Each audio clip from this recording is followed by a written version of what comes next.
అందరికీ నా హృదయపూర్వక నమస్కారాలు. కూటమి ప్రభుత్వం అధికారంలోకి వచ్చి దాదాపు 60 రోజులు కావస్తుంది. నేను పంచాయతీరాజ్ శాఖ, అటవీ శాఖ బాధ్యతలు స్వీకరించిన తర్వాత పంచాయతీ శాఖకు సంబంధించి చాలా రివ్యూలు చేశాం. రూరల్ వాటర్ సప్లై, రోడ్లకు సంబంధించి చాలా రిపోర్ట్స్లో తెలియజేస్తూనే వచ్చాను. ఏ స్థాయిలో నిధులు సరిగ్గా పంపిణీ జరగలేదు, వచ్చినా దాని దుర్వినియోగం జరిగినాయి.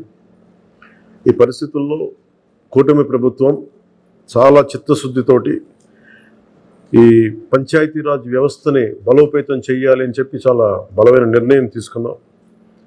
దాంట్లో భాగంగానే 3 కీలకమైన నిర్ణయాలు తీసుకున్నాం. ఒకటి, ఆగస్టు 15 ఈ జెండా పండుగకి సంబంధించి. 2, మనకి జాతీయ ఉపాధి హామీ పథకానికి సంబంధించి ఒకటే రోజున 13,326 పంచాయతీల్లో గ్రామసభ తీర్మానాలు జరగాలి. ఆ దిశగా అడుగులు వేస్తూ ఉన్నాం. ఈ గ్రామసభ తీర్మానం అంటే ఏంటంటే, జాతీయ ఉపాధి హామీ పథకం ద్వారా వచ్చే కేటాయించిన పనులకు కానీ నిధులకు కానీ ఆ ప్రజాప్రతినిధులు, ఆ ఎమ్మెల్యేలు కానీ, గ్రామ సర్పంచులు కానీ, పంచాయతీ సర్పంచులు కానీ, ఆ పంచాయతీలో ఉన్న ప్రజలు కూడా అందరూ ఏకగ్రీవంగా అంటే ఏ పనులు జరగాలి, జాతీయ ఉపాధి హామీ పథకానికి సంబంధించిన ఆ పనులకి మన గ్రామాల్లో ఏ పనులు జరగాలి, ఏ పనులకి ఆ నిధులు కేటాయించాలి, ఈ దృష్టిలో గ్రామసభ తీర్మానం జరుగుతుంది. విడివిడిగా కాకుండా ఒకటే రోజున 13,326 పంచాయతీల్లో ఒకటే రోజున గ్రామసభ తీర్మానాలు జరగాలని కీలకంగా ఆదేశించడం అయినది. ఆ విధంగా ముందు ఒకటి చేస్తూ ఉన్నాం. రెండవది, జల్ జీవన్ మిషన్. అంటే ప్రతి ఇంటికి కుళాయి అనేది ప్రధానమంత్రి గారి ఆకాంక్ష, ఆశయం. ఏ ప్రభుత్వం కనీసం మానవ హక్కు ఇది. అలాంటి జల్ జీవన్ మిషన్కి సంబంధించి గత 5 సంవత్సరాలుగా ఎక్కడ కూడా సంతృప్తికరంగా గత ప్రభుత్వం చేయలేదు. రాష్ట్రంలో గ్రామీణ తాగునీటి సరఫరా ఇది అసలు ఏ స్థాయిలో ఉంది? ఉదాహరణకి జల్ జీవన్ మిషన్ కింద ఒక దాదాపు 27,000 కోట్లు ఖర్చు చేయాల్సి వస్తే గత ప్రభుత్వం 4,000 కోట్లే ఖర్చు చేస్తుంది. ఆ 4,000 కోట్లు ఖర్చు కూడా పెట్టిన విధానం ఏ స్థాయిలో ఉంది? నిజంగా నీటి సరఫరా అవుతుందా? ఉదాహరణకి చాలామంది ఎమ్మెల్యేలు అందరూ కూడా నా దృష్టికి తీసుకొచ్చిందా కూడా, నాకు వాళ్ళు ఇచ్చే ఈ పిటిషన్స్ కానీ ఇవన్నీ కూడా ఏం తెలియజేస్తున్నాయంటే, పంచాయతీల్లో కానీ గ్రామాల్లో కానీ జేజే మిషన్ కింద పైప్ లైన్లు వేశారు, కానీ దానికి ఆ నీటి సరఫరా ఉండే ఇది లేదు, దానికి వాటర్ సోర్స్ లేకుండా పైప్ వేసి వెళ్ళిపోయారు. అంటే దీని వెనక ఏమనిపించిందో, నిజంగా ఏదైనా వీళ్ళు డబ్బులు చేసుకోవడానికి పైప్ లైన్లు వేసి వదిలేశారన్నది ఆలోచన వచ్చి దాని మీద ఏం ఆదేశించాం పంచాయతీరాజ్ శాఖ ఉన్నతాధికారులందరినీ ఏంటంటే, అసలు రాష్ట్రంలో గ్రామీణ తాగునీటి సరఫరా పరిస్థితి ఎలా ఉంది, ఎన్ని గ్రామాలకి పైప్ లైన్స్ బాగున్నాయి, నీటి సరఫరా స్థాయి ఎలా ఉంది, రోజుకి ఎన్ని లీటర్లు నీళ్ళు వస్తున్నాయి, అలాగే ప్రస్తుత పరిస్థితి తెలుసుకోవడానికి దాదాపు ఒక 12 అంశాల మీద మేము సర్వే చేయమని ఆదేశించాం. దీన్ని పల్స్ సర్వేగా మీ దృష్టికి తీసుకొస్తున్నాం. ఇది పల్స్ సర్వే చేపడుతున్నాం. దీంట్లో వచ్చిన డేటా ఆధారంగా జల్ జీవన్ మిషన్ని కూటమి ప్రభుత్వ ఆధ్వర్యంలో అత్యంత పకడ్బందీగా ప్రణాళిక రచన చేయడానికి ఈ సర్వే నిర్వహిస్తున్నాం. ఒకసారి ఈ డేటా పాయింట్స్ అన్ని రాగానే ఏ పంచాయతీల్లో నీళ్ళు వస్తున్నాయి, ఏ పంచాయతీల్లో పైప్ లైన్లు డ్యామేజ్ అయినాయి, అసలు గత ప్రభుత్వం చేసిన 4,000 కోట్ల రూపాయల ఖర్చు నిజంగా ఆ ఉద్దేశింపు పనులకి జరిగిందా లేదా, వీటన్నిటిని కూడా ఈ పల్స్ సర్వేలు మనకి తెలిసి వస్తాయి. దీని సమూలంగా ప్రజలందరికీ సమీప భవిష్యత్తులో తెలియజేస్తాను. అలాగే గ్రామ పంచాయతీలు, పంచాయతీరాజ్ వ్యవస్థ బలోపేతం కావాలంటే సర్పంచ్ వ్యవస్థ చాలా కీలకమైంది. గత ప్రభుత్వం పంచాయతీ ఎన్నికలు సరిగ్గా నిర్వహించలేకపోవడం వల్ల మనకు నిధులు రాలేకపోయినాయి. చాలాసార్లు మేము అధికారంలోకి రాకముందు పంచాయతీ మనకి సర్పంచ్లందరూ మా దృష్టికి తీసుకొచ్చింది ఏంటంటే, కనీసం మాకు బ్లీచింగ్ పౌడర్ కూడా మాకు కొనుక్కునే డబ్బులు లేవు మా దగ్గర. వాళ్ళ అకౌంట్లో పడ్డా కానీ డబ్బులు ఈ ప్రభుత్వం ఈ డిస్కౌంట్స్కి అని చెప్పి డబ్బులు తీసేసుకున్నారు. సో పంచాయతీల నిర్వహణకి ఎన్నికలు జరిగినాయి, కానీ పంచాయతీల నిర్వహణకి సంబంధించి ఏ విధంగా వారికి సరైన ఆర్థిక పరిపుష్టి జరగలేదు నిధులు పడ్డాక.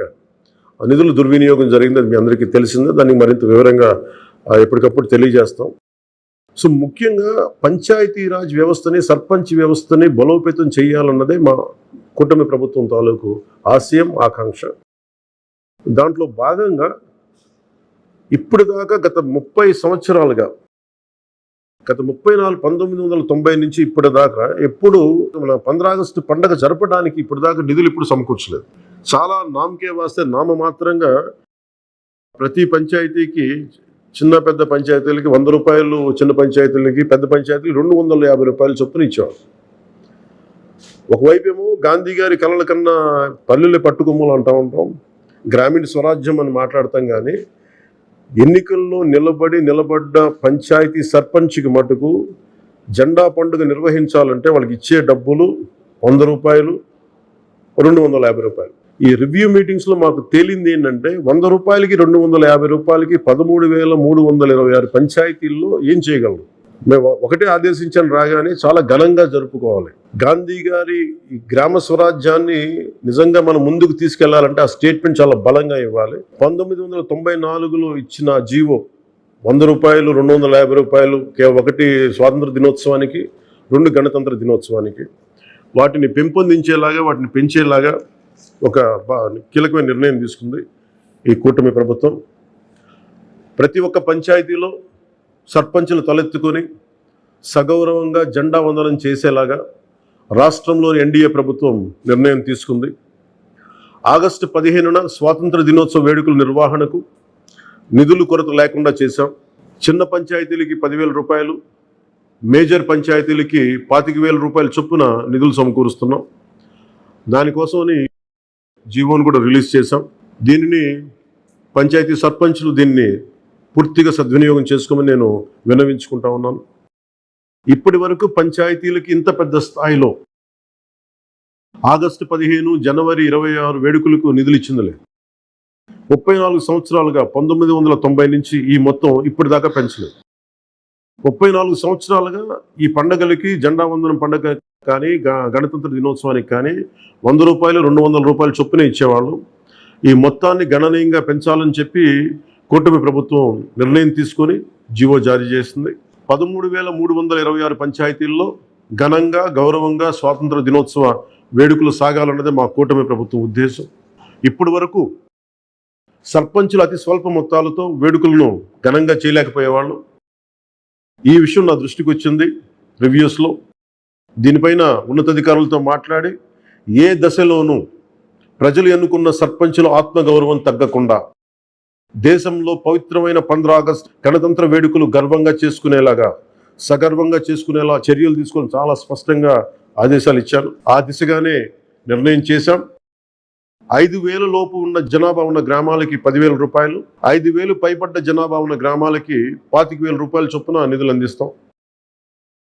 గాంధీ మహాత్ములు కలలుగన్న గ్రామ స్వరాజ్యం సిద్ధించాలన్నదే మా కూటమి ప్రభుత్వం తాలూకు తపన, ఆకాంక్ష. అందులో భాగంగానే పంచాయతీలకి తీర్చిదిద్దే ప్రక్రియకు శ్రీకారం చుట్టాం. ఈ ఆగస్టు 15 నుంచి పారిశుద్ధ నిర్వహణ, రక్షిత తాగునీటి సరఫరా, మౌలిక వసతులతో కల్పనతో గ్రామాలు సర్వతోముఖాభివృద్ధి దిశగా అడుగులు వేస్తున్నాం. గౌరవ సర్పంచులందరికీ నా విజ్ఞాపన, ప్రభుత్వం నుంచి విన్నపం, ఆగస్టు 15 నాటి వేడుకల్లో అందరి భాగస్వామ్యం ఉండాలి. పంచాయతీ పరిధిలోని పాఠశాలల్లో వ్యాసరచన, క్విజ్, డిబేట్ పోటీలు, క్రీడా పోటీలు నిర్వహించాలని కోరుకుంటా ఉన్నాం.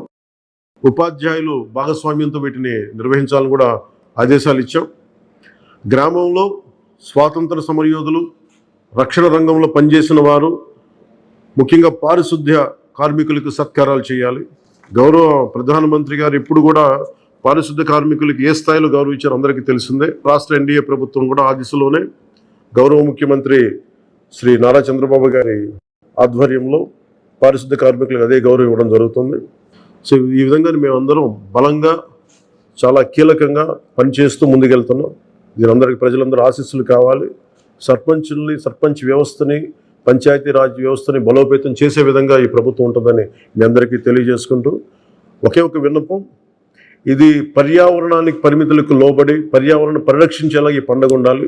ప్లాస్టిక్ వాడటం కంటే కూడా జెండాలకి ఆల్టర్నేట్గా మన ముఖ్యంగా మన చేనేత జెండాలు ఏదైనా వాడండి. అలాగే ఇప్పుడు నేను పెట్టుకుంది కూడా పర్యావరణానికి హాని కలిగించింది ఇది.